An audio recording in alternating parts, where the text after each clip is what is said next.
Genesis chapter 14, New International Version. At the time when Amraphel was king of Shinar, Arioch king of Elasa, Kedorlaomer king of Elam, and Tidal king of Goyim, these kings went to war against Bera king of Sodom, Bersha king of Gomorrah, Shernab king of Admah, Shemeber king of Zeboim, and the king of Bela, that is, Zor. All these latter kings joined forces in the valley of Siddim, that is, the Dead Sea Valley. For 12 years they had been subject to Kedorlaomer, but in the 13th year they rebelled. In the 14th year, Kedorlaomer and the kings allied with him went out and defeated the Rephates in Ashtaroth-Karnaim, the Zuzites in Ham, the Emites in Shaveh-Kiriathaim, and the Horites in the hill country of Seir, as far as El-Paran near the desert. Then they turned back and went to En-Mishpat, that is, Kadesh, and they conquered the whole territory of the Amalekites, as well as the Amorites who were living in Hazez and Tamar.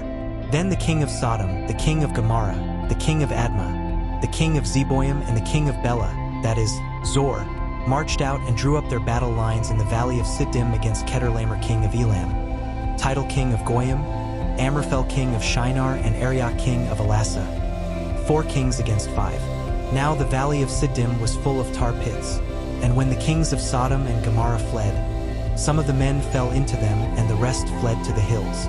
The 4 kings seized all the goods of Sodom and Gomorrah and all their food. Then they went away. They also carried off Abram's nephew Lot and his possessions, since he was living in Sodom. A man who had escaped came and reported this to Abram the Hebrew. Now Abram was living near the great trees of Mamre the Amorite, a brother of Eshcol and Aner, all of whom were allied with Abram. When Abram heard that his relative had been taken captive, he called out the 318 trained men born in his household and went in pursuit as far as Dan. During the night Abram divided his men to attack them, and he routed them, pursuing them as far as Hobah, north of Damascus.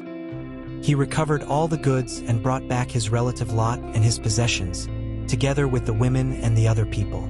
After Abram returned from defeating Kedorlaomer and the kings allied with him, the king of Sodom came out to meet him in the valley of Shaveh, that is, the king's valley.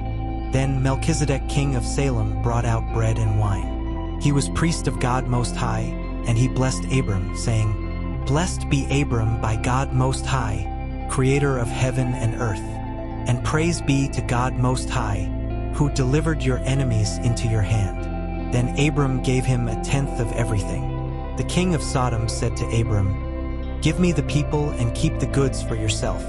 But Abram said to the king of Sodom, "With raised hand I have sworn an oath to the Lord, God Most High, creator of heaven and earth, that I will accept nothing belonging to you, not even a thread or the strap of a sandal, so that you will never be able to say, 'I made Abram rich.'